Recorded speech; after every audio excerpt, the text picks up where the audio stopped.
हिमाचल प्रदेश के अंदर हज़ारों पदों पर होने वाली भर्तियों पर एक बार फिर से यहाँ पर रोक लग चुकी है, क्योंकि जो इन्फॉर्मेशन मैं आप लोगों को बताने वाला हूँ वो काफ़ी इम्पोर्टेंट रहेगी। ठीक है, तो जी हाँ दोस्तों, हम बात कर रहे हैं क्लास 3 यानी कि तृतीय श्रेणी के पदों पर भर्ती जो आप लोगों की हिमाचल प्रदेश राज्य चयन आयोग के माध्यम से करवाई जाएगी।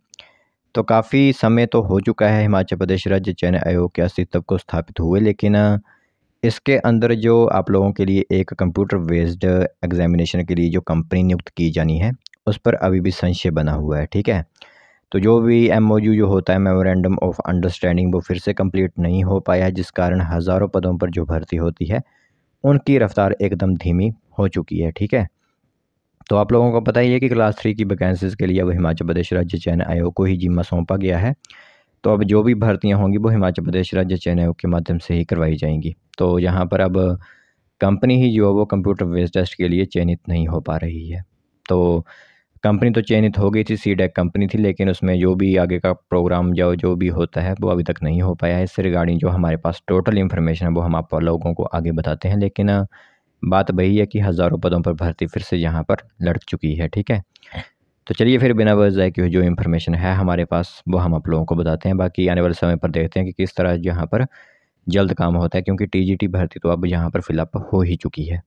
तो दोस्तों, इस समय आप लोगों को जो इन्फॉर्मेशन दिख रही है इसमें काफ़ी इन्फॉर्मेशन है आप लोगों के लिए, और काफ़ी महत्वपूर्ण जानकारी भी इसमें आप लोगों के लिए रहेगी। ठीक है, तो सबसे पहले आप लोगों को पता है कि सीडेक कंपनी यहाँ पर चयनित तो जरूर कर ली गई है, लेकिन सीडेक कंपनी से एमओयू साइन न होने पर लड़की टीजीटी से लेकर जेबीटी की भर्तियाँ। ठीक है, तो सरकार के पास पहुंचा कमीशन भर्तियों का मामला, साथ ही साथ राज्य चयन आयोग ने सरकार से किया हस्तक्षेप का आग्रह, और सेंट्रल मिनिस्ट्री ऑफ आईटी के अंडर है सीडेक कंपनी। ठीक है, तो आप लोगों को पता ही है कि अगर कंप्यूटर बेस्ड टेस्ट करवाने होते हैं तो उसमें कोई कंपनी जो जरूर होती है जो कि इस पूरे एग्ज़ाम को कंडक्ट करवाती है। जो सर्वर्स वगैरह होते हैं जिसमें डाटा पहुंचता है वो एक कंपनी के माध्यम से ही करवाया जाता है। तो 16 पोस्ट कोड की अगर बात करें हम, तो 16 पोस्ट कोड की पेंडिंग है अभी तक भर्तियाँ आप लोगों के लिए। ठीक है, तो गौर हो कि 16 पोस्ट कोड जो है वो राज्य चयन आयोग में पेंडिंग हो गए हैं। विभिन्न सरकारी विभागों से लेकर जूनियर ऑफिस असिस्टेंट आईटी से लेकर अलग अलग क्लास 3 भर्तियों को जो कमीशन के माध्यम से करवाने के लिए आयोग को जो वो ऑनलाइन का जो है वो दिया गया है। ठीक है, लेकिन वही बात है कि यहाँ पर अब अगर एमओयू साइन नहीं होता है सीडेक कंपनी के साथ, तो यहाँ पर आगे का प्रोसेस शुरू नहीं हो पाएगा। तो प्रदेश में कमीशन भर्तियों को लेकर एक बार फिर से संकट आ गया है। सीडेक कंपनी से अभी तक एमओयू साइन न होने के कारण टीजीटी से लेकर जेबीटी की भर्तियां जो हैं वो इस समय लटक चुकी हैं।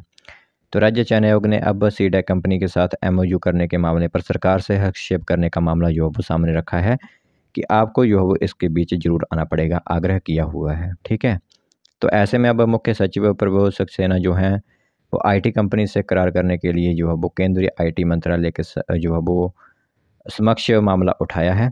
तो बताया जा रहा है कि अब सीधे सरकार व केंद्रीय मंत्रालय ही इस मामले पर हस्तक्षेप करेंगे। ठीक है, तो दरअसल प्रदेश में अब कमीशन की भर्तियों को ऑनलाइन कर दिया गया है, यानी कंप्यूटर बेस्ड टेस्ट एग्जामिनेशन आप लोगों के लिए यहाँ पर होंगे।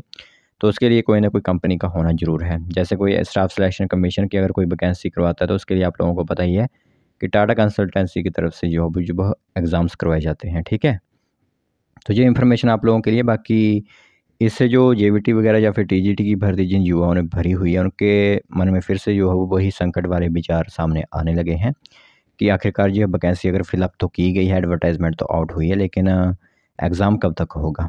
तो जब तक टीजीटी भर्ती को अंतिम रूप नहीं दिया जाता तब तक इस भर्ती का प्रोसेस जो है वो आगे नहीं बढ़ेगा। साथ ही साथ जेबीटी के 1295 पदों पर भर्ती को लेकर पत्र जो होता है वो भेजा गया है। ऐसे में अब भंग आयोग के दौर से जो शुरू हुई भर्ती के पदों को जोड़कर जेबीटी के कुल 1762 पदों के लिए प्रक्रिया जल्द शुरू होने की उम्मीद है।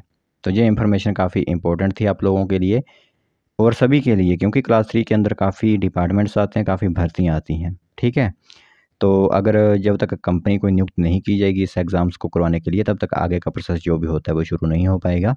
तो आप लोगों को क्लास 2 और क्लास 4 तक ही जाना पड़ेगा।